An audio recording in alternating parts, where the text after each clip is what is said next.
सभी को नमस्कार। तो देखिए हमारे भूकंप टॉपिक चल रहा था, जिसमें भूकंप टॉपिक के फर्स्ट पार्ट के अंदर हमने बेसिकली भूकंप है क्या और भूकंप कितने प्रकार के होते हैं और भूकंप आने के कारण क्या है, इनके बारे में डिस्कस किया। इनका संक्षिप्त परिचय आज भी मैं दूंगा। इसके अलावा आज हम पढ़ेंगे बेसिकली भूकंप के प्रकार और उनका वितरण, और साथ में ही हम प्रकाश डालेंगे छायाचित्र पीएस तरंगों का। इसके अलावा भारत के अंदर भूकंप के जो 5 जोन पाए जाते हैं, उसमें कंपटीशन से संबंधित कई एग्जामों में प्रश्न पूछे गए हैं, तो उन प्रश्नों पर भी डिस्कस करेंगे कि विश्व के भारत के इतिहास में सर्वाधिक यानी विनाशात्मक भूकंप कौन सा आया, उस पर भी हम डिस्कस करेंगे। तो देखिए भूकंप बेसिकली है क्या, यानी पृथ्वी के भूपटल का कांपना या हिलना, या यूं कह सकते हैं पृथ्वी के जो भूपर पट्टी में ज्ञात या अज्ञात बाह्य अथवा आंतरिक कारणों से पृथ्वी के अंदर भूपर पट्टी में जो कंपन होता है उसको बेसिकली हम क्या है भूकंप के नाम से जाना जाता है। तो ये भूकंप आते क्यों है, इसके बारे में भी हमने डिस्कस किया था। भी एक तो सीधी सी बात है कि पृथ्वी के अंदर असंतुलन हो जाता है और संतुलन स्थापित करने के लिए भूकंप आता है। दूसरा, यदि हम बात करते हैं प्लेटों में विवर्तनी की, या कहें प्लेटों में जो गतियां होती है उसके कारण भी भूकंप आता है, या कई कहते हैं जल जनित जल भार के कारण भी मुख्य रूप से क्या है भूकंप आते हैं।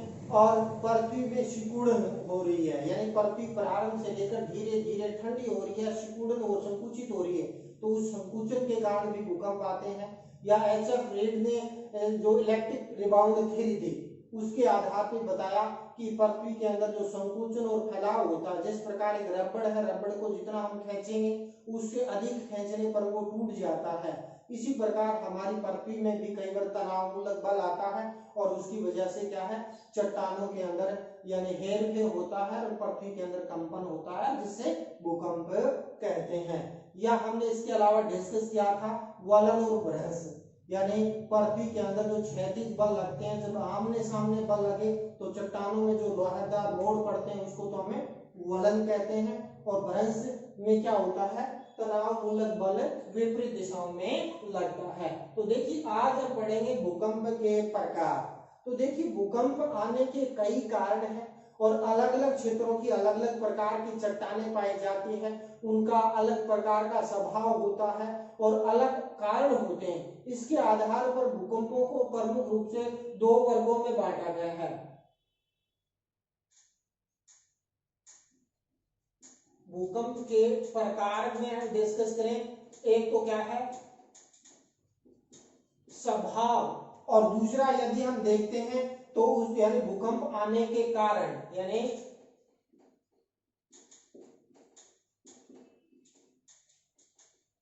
कारण के आधार पर देखें तो यानी एक तो आता है प्राकृतिक कारणों से, यानी चाहे वो मुख्य रूप से क्या है ज्वालामुखी क्रिया के कारण आए, या पृथ्वी में संतुलन स्थापित करने के लिए आए, या पृथ्वी में सिकुड़न के कारण आए, या वलन या भ्रंश के कारण आए, तो उनके आधार पर हम बात करते हैं प्राकृतिक भूकंप।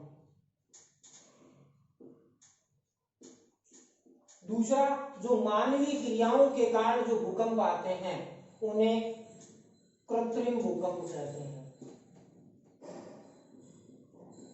तो प्राकृतिक भूकंप के अंदर क्या है प्रकृति के जो विभिन्न प्रकार के घटक हैं, या यूं कहें प्रकृति के द्वारा प्रदत्त जो भूकंप आते हैं उसको प्राकृतिक भूकंप कहते हैं।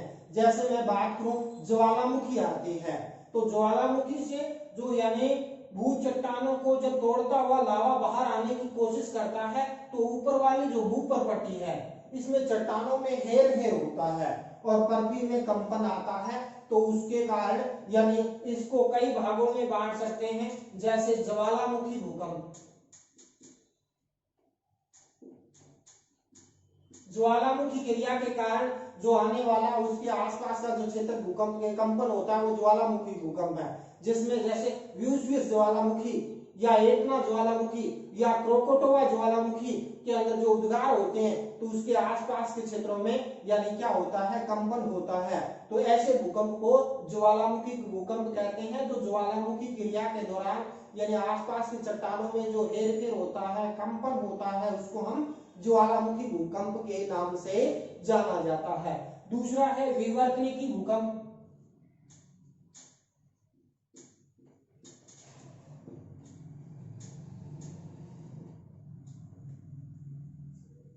जब प्लेटों के अंदर क्या है, गतियां होती है, जब प्लेटें विपरीत दिशाओं में खिसकेगी, है ना, तो क्या होगा, यहां ब्रंश पड़ जाएगा और एक नई प्लेट का रचना होगी।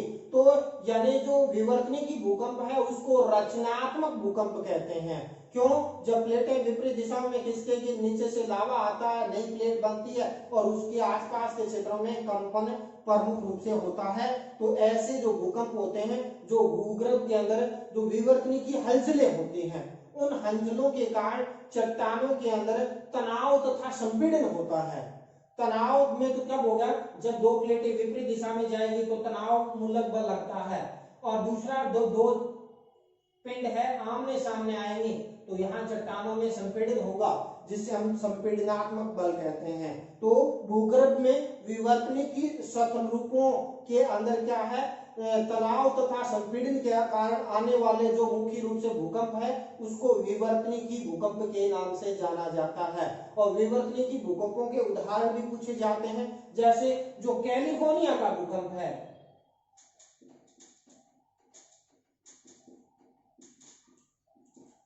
का भूकंप जो 1972 के अंदर आया, वो विवर्तनिकी भूकंप का उदाहरण है। पीछे यूजीसी नेट के अंदर ये प्रश्न पूछा गया है कि इनमें से कौन सा विवर्तनिकी भूकंप का उदाहरण है।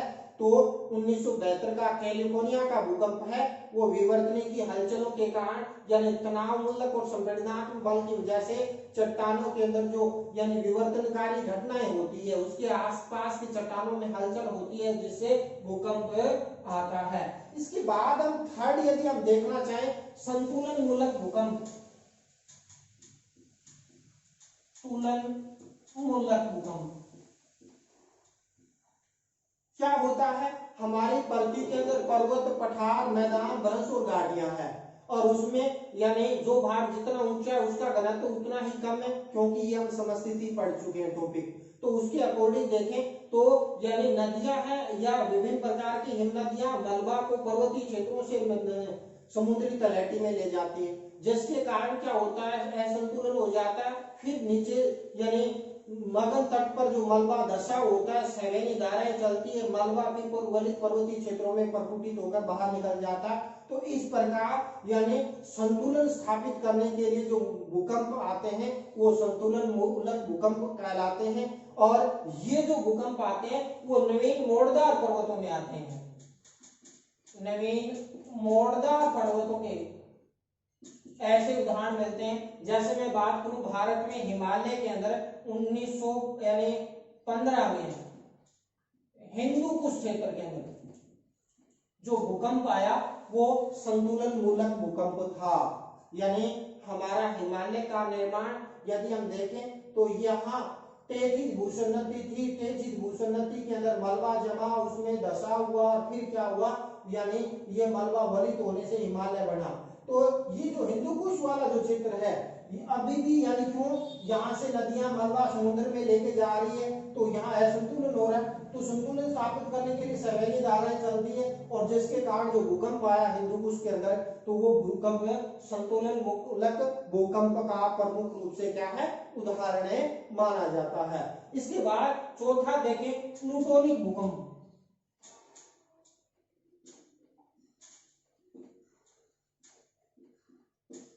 प्लूटोनिक भूकंप वे भूकंप है जो मुख्य रूप से क्या 250 किलोमीटर से लेकर 700 किलोमीटर की गहराई तक पाए जाते हैं। हालांकि ऐसे भूकंप यानी बहुत ही कम है। तो इस प्रकार के जो भूकंप होते हैं उनको क्या है, अत्यधिक गहराई वाले भूकंप के नाम से जाना जाता है, या इसको पाताली भूकंप के नाम से भी प्रमुख रूप से क्या है, जाना जाता है। तो इस प्रकार यदि हम देखें तो ये भूकंप भी मुख्य रूप से क्या है, यानी बहुत ही कम रेयर केस के अंदर ऐसे भूकंप है वो देखने को मिलते हैं। तो इस प्रकार ये हो गए यानी प्राकृतिक भूकंप में ज्वालामुखी क्रिया के द्वारा जो भूकंप आए ज्वालामुखी भूकंप, विवर्तनिकी क्रियाओं के द्वारा जो भूकंप आ जाता है विवर्तनिकी भूकंप, जिसमें कैलिफोर्निया का भूकंप संतुलन मूलक क्रियाओं के कारण जो भूकंप आते हैं वो संतुलन मूलक भूकंप होता है जो नवीन ऊर्ध्वाधर पर्वतों में आते हैं। इसके अलावा प्लूटोनिक भूकंप के नाम से भी जाना जाता है। दूसरा आता है हम कृत्रिम भूकंप। तो कृत्रिम भूकंप की बात करते हैं तो यानी हम खाने खोदते हैं या परमाणु विस्फोट करते हैं, परमाणु परीक्षण करते हैं, या डोलोमाइट के द्वारा चट्टानों को जब तोड़ा जाता है सुरंग बनाने के लिए या उनों के लिए, या इसके आणविक परीक्षण किया जाता है। जैसे स्माइल बुद्धा भारत ने परमाणु परीक्षण किया था 1974 के अंदर, 1999 के अंदर परमाणु परीक्षण किए। इसके अलावा विभिन्न देश यानी परमाणु परीक्षण करते हैं, स्थल भाग में भी करते हैं और जल भाग में भी करते हैं, और जिसके कारण यानी हल्के फुल्के भूकंप आते हैं तो वो भूकंप कृत्रिम भूकंप कहलाते हैं। और कृत्रिम भूकंप यदि समुद्र में आए तो उसको तो हम क्या कहते हैं, सागरीय भूकंप कहते हैं, और स्थल में आए तो स्थलीय भूकंप कहते हैं। ऐसे बड़ी मंजिलें जब गिरती हैं या जब ट्रेन चलती है तो आसपास हल्का सा कंपन होता है तो वो कैसा भूकंप का उदाहरण है, कृत्रिम भूकंप का उदाहरण है। देखिए एक शब्द आता है सुनामी,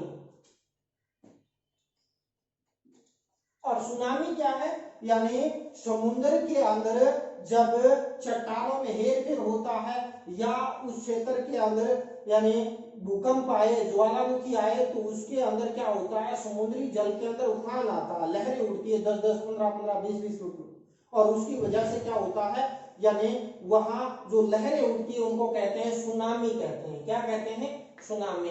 तो पर यानी समुद्र क्या अपना 71% भाग जलमंडल है, और जलमंडल के अंदर जो इस प्रकार की जो घटनाएं होती है भूकंप के कारण, ज्वालामुखी के कारण, या कोई ऐसी बड़ी चट्टान उसके अंदर गिरे जिसके कारण वहां सुनामी आती है। मैं एक छोटा सा उदाहरण दूं कि भारत में के तटीय क्षेत्रों में इंडोनेशिया के आसपास 2004 में 26 दिसंबर 2004 को सुनामी आई, और सुनामी इतनी गहरी थी कि 15 से 20 फुट यानी ऊंची लहरें उसके अंदर उठी, और उसकी वजह से भारत का दक्षिणतम बिंदु है यानी कन्याकुमारी के में यानी आपका अंडमान निकोबार द्वीपों में, वो 2004 के बाद क्योंकि यहाँ मुख्य रूप से चट्टानों में हेरफेर हुआ तो यानी समुद्र का लेवल बढ़ गया, जिसके कारण भारत का दक्षिणतम बिंदु है यानी सुनामी की वजह से 2004 के बाद यानी वो जलमग्न हो गया है, वो दिखाई नहीं देता है। मुख्य बिंदु का यानी कुमारी अंतरिक्ष,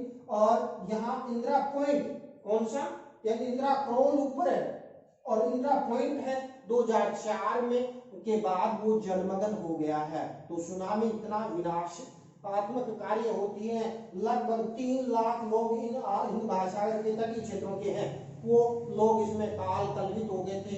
हजारों और लाखों की संख्या में जीव जंतु वनस्पति का विनाश इस सुनामी की वजह से हुआ था। तो हम आगे डिस्कस करते हैं। तो एक तो भूकंप हो गया यानी इसके अंदर प्राकृतिक और कृत्रिम भूकंप। दूसरा हम बात करते हैं भूकंप का जो मूल होता है। भूकंप मूल के आधार पर यदि हम देखें तो भूकंप को 3 भागों में यानी भूकंप मूल के आधार पर यदि हम देखना चाहें, भूकंप मूल या उसका उत्पत्ति केंद्र,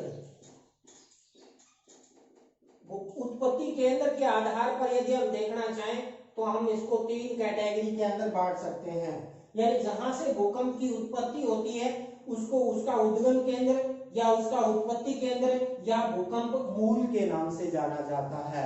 जैसे एक हो गया साधारण भूकंप। तो साधारण भूकंप का भूकंप मूल होता है 0 से लेकर 50 किलोमीटर की गहराई से जो भूकंप उत्पन्न होगा वो कौन से साधारण भूकंप के नाम से जाना जाता है। और साधारण भूकंप यानी विश्व के 95% यानी 95% से अधिक भूकंप है वो इसी श्रेणी के अंदर आते हैं। ओल्डन नामक एक यानी भूगोलवेता उन्होंने कहा कि विश्व में अधिकांश भूकंप है वो 8 किलोमीटर की गहराई तक, 90% भूकंप ओल्डन ने बताया कि यानी 8 किलोमीटर की गहराई तक आते हैं, और 8 से 30 किलोमीटर की गहराई तक फिर 8% भूकंप आते हैं, यानी 98% भूकंप है वो 30 किलोमीटर की गहराई तक ही आते हैं। 2% भूकंप वो अत्यधिक गहराई तक आते हैं। दूसरा मध्यवर्ती भूकंप। मध्यवर्ती भूकंप की हम बात करते हैं तो 50 से 250 किलोमीटर, 250 किलोमीटर की गहराई तक आने वाले भूकंप है वो मध्यवर्ती भूकंप कहलाते हैं। इसके अलावा हम देखते हैं अत्यधिक गहराई वाले भूकंप, यानी अत्यधिक गहराई वाले भूकंप। तो अत्यधिक गहराई में यानी 251 से लेकर 700 किलोमीटर की गहराई पर जो भूकंप आते हैं उनको अत्यधिक गहराई वाले भूकंप, या इसको कहते हैं प्लूटोनिक भूकंप, यानी पाताल का देवता है प्लूटो, उसी के आधार पर इसका नाम पड़ गया, यानी प्लूटोनिक भूकंप के नाम से जाना जाता है। तो इसके बाद ये तो क्या है, यानी भूकंप मूल या उसके उत्पत्ति केंद्र के आधार पर भूकंपों को वर्गीकृत है वो प्रमुख रूप से क्या है किया गया है। इसके अलावा और भी मुख्य रूप से क्या है इसको कैटेगराइज किया जा सकता है, लेकिन इतना काफी है। इसके अंदर आगे हम बात करते हैं कि विश्व के अंदर ज्वालामुखी की यानी वितरण क्षेत्र कहाँ कहाँ पर पाया जाता है, उन पर भी थोड़ा सा हम डिस्कस कर लेते हैं। देखिए हमने कल डिस्कस किया था ज्वालामुखी वाला जो क्षेत्र है वो सेम ही भूकंप और ज्वालामुखी की पेटियां प्रमुख रूप से पाई जाती है। तो इससे पहले वाला वीडियो देखें, उसमें वहीं डायग्राम और रेखा चित्र का हम यानी दोबारा प्रयोग न करके, क्योंकि आज हम भारत की भूकंप की पेटियों का विस्तार से अध्ययन करेंगे, उसके बारे में हम अध्ययन करें। नंबर 1 आता है प्रशांत महासागरीय पेटी।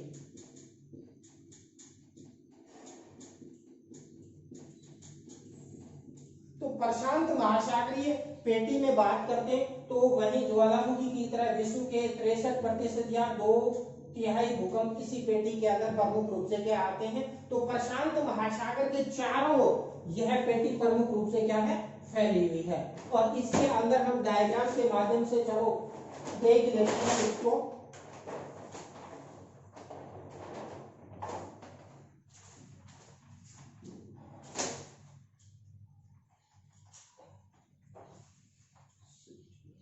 इसके अंदर देखें तो उत्तरी अमेरिका, दक्षिणी अमेरिका, इधर एशिया और ऑस्ट्रेलिया के चारों ओर, यानी ये जो प्रशांत महासागर के चारों ओर वर्ताकार आकृति के अंदर, यानी यूं कहें इधर से देखें उस साइड में, यानी विश्व के 63% भूकंप है वो इसी पेटी के अंदर प्रमुख रूप से क्या है आते हैं। तो प्रशांत महासागर के चारों ओर यानी इस पेटी में प्रमुख रूप से क्यों आते हैं, तो एक तो क्या है महाद्वीप और महासागरीय प्लेटों का मिलन स्थल होता है, जो यानी कमजोर भूखंड होते हैं महाद्वीपीय मगन तक।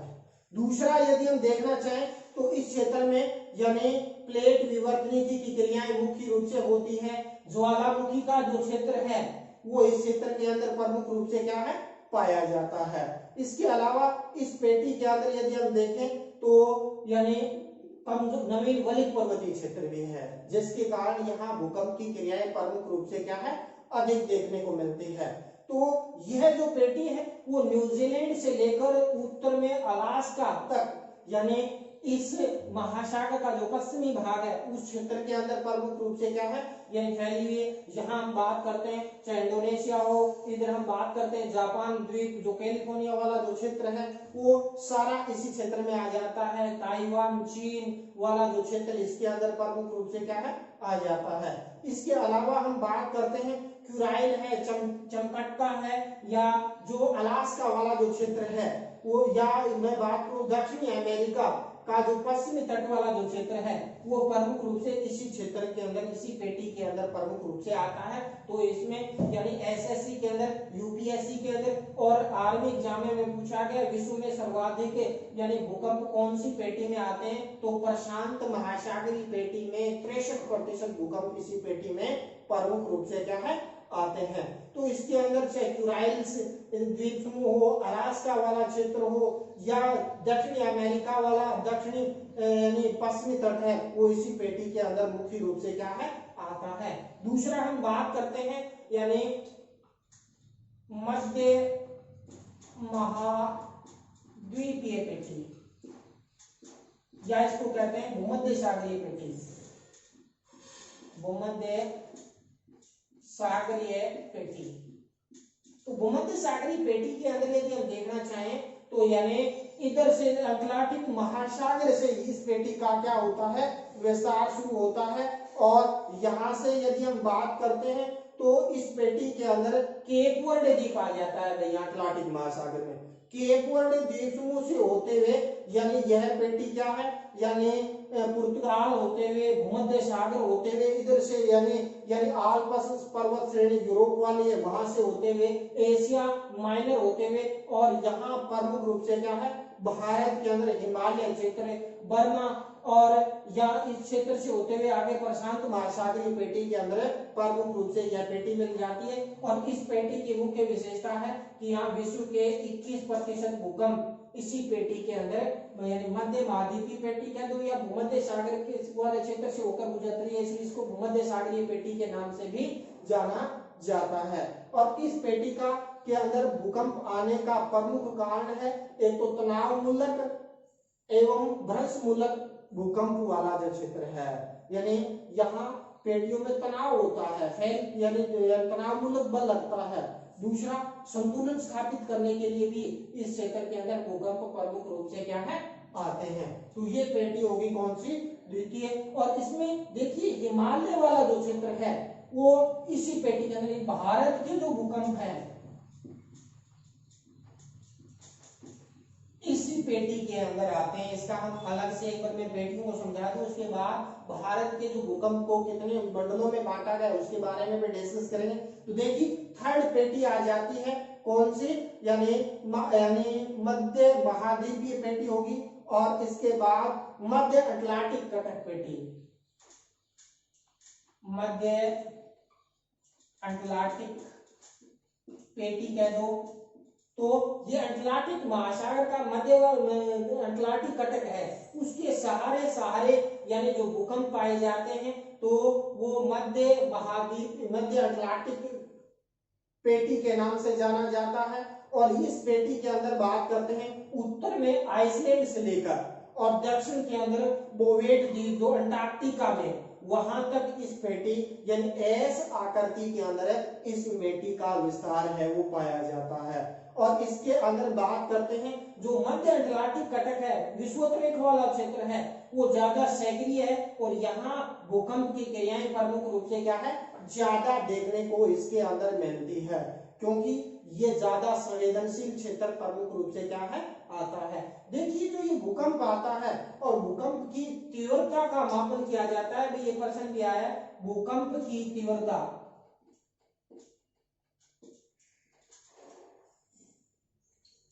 भूकंप की तीव्रता है वो रिएक्टर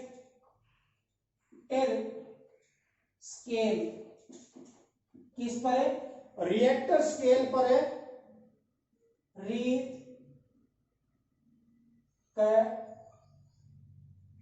रिएक्टर स्केल पर मापा जाता है, स्केल पर इसका अंकन किया जाता है। और जिस यंत्र से हम मापते हैं इसको कहते हैं भूकंप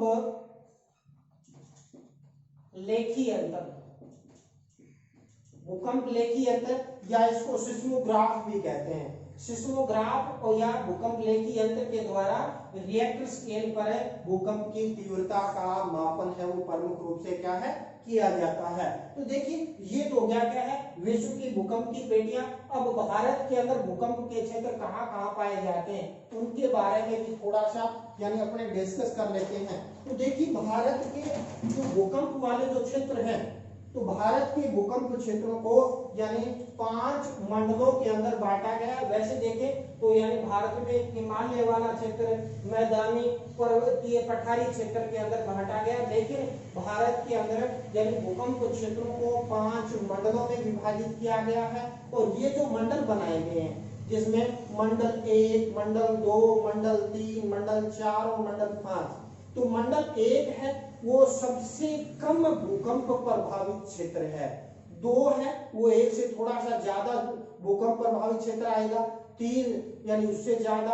4 और 5 सबसे ज्यादा भूकंप प्रभावित क्षेत्र के अंदर इसके अंदर आएगा। तो इसके अंदर देखिए मंडल 1 न्यूनतम प्रभावित क्षेत्र अपने मैप के अंदर देखते हैं। देखिए इसमें यानी पंजाब और हरियाणा का जो मध्यवर्ती भाग है वो इसके अंदर आ जाता है, और इसके अंदर यानी पश्चिमी राजस्थान है का जो थार का मरुस्थल है वो भूकंप के न्यूनतम प्रभावित क्षेत्र में आ जाता है। थोड़ा कच्छ वाला छोड़ दे तो सारा इसके यानी इसके अंदर आ जाता है, यानी थार और रेगिस्तान। इसके बाद हम बात करते हैं उत्तर प्रदेश वाला जो मैदानी भाग है इसके अंदर आ जाता है। बिहार और यानी पश्चिम बंगाल का जो तटीय मैदानी भाग है इसके अंदर प्रमुख रूप से आ जाता है। कुछ भाग गोदावरी वाला डेल्टाई वाला जो क्षेत्र है वो इसी पेटी के अंदर आता है। पेटी नंबर 1 न्यूनतम भूकंप प्रभावित क्षेत्र।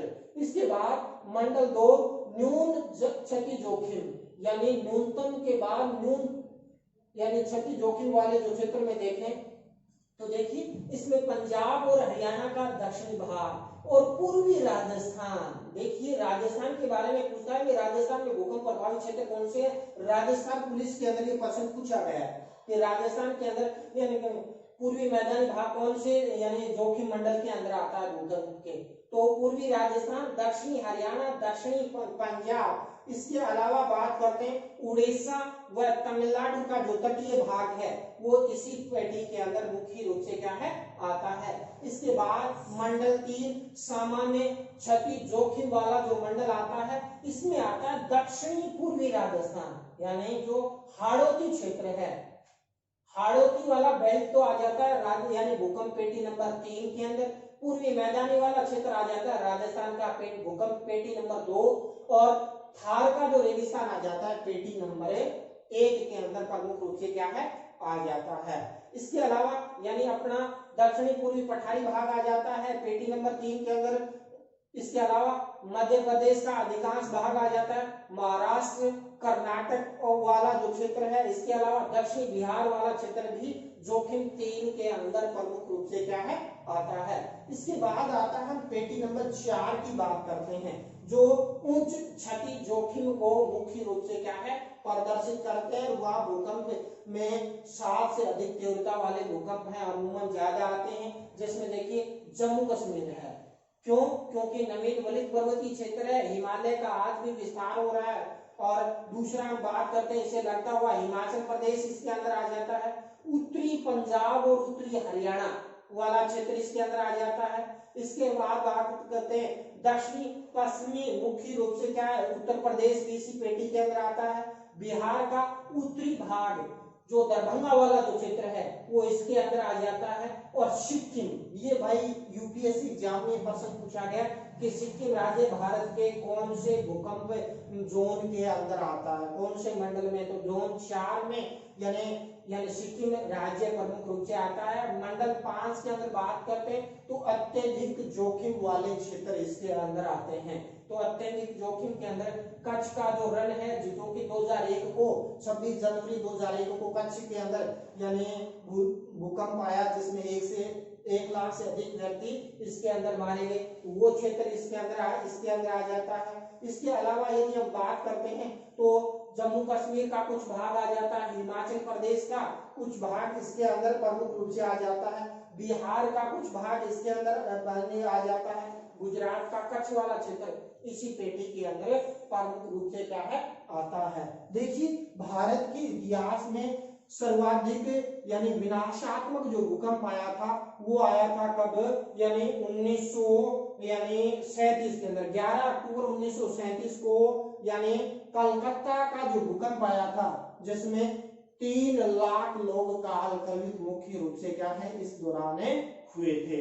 तो इस प्रकार आज हमने भारत में और विश्व के अंदर भूकंप के प्रभावित क्षेत्रों या उनका वितरण, भारत में भूकंप के प्रकारों का अध्ययन किया। इसके अलावा थोड़ा सा मैं छाया चित्र पर भी प्रकाश डाल देता हूँ। देखिए भूकंप जब आता है तो प्रमुख रूप से PSL करेंगे, हालांकि इसका मैं विस्तार से अलग जो वीडियो लॉकडाउन के अंदर बनाया था तो उसके अंदर पी तरंगों के यानी गति कितनी होती है, उसका व्यवहार क्या है, उसके बारे में डिस्कस कर लिया था।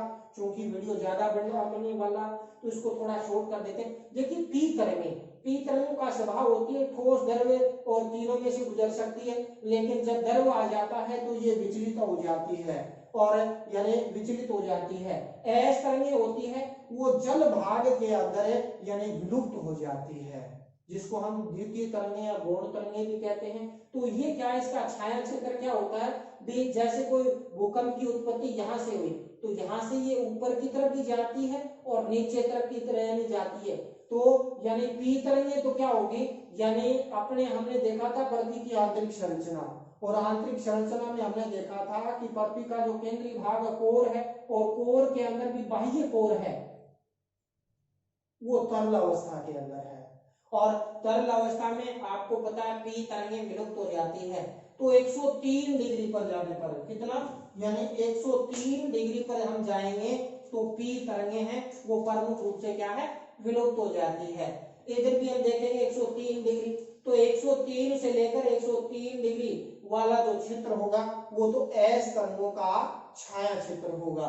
फिर बात करते हैं पी तरंगें। पी तरंगें क्या होगी, यानी यहां से थोड़ा विचलित होके थोड़ा केंद्र की तरफ बढ़ेगी, तो यानी 103 से 143 डिग्री वाला जो क्षेत्र है दोनों साइडों में, ये यानी 103 से 143 डिग्री और 103 से 143 डिग्री, ये एस तरंगों का छाया क्षेत्र होता है। और एस पी तरंगों का, एस तरंगों का 103 से 103 पूरा जो चक्र है वो एस तरंगों का छाया क्षेत्र है। तो इसके बारे में भी प्रमुख रूप से क्या है, प्रश्न है वो पूछा जाता है।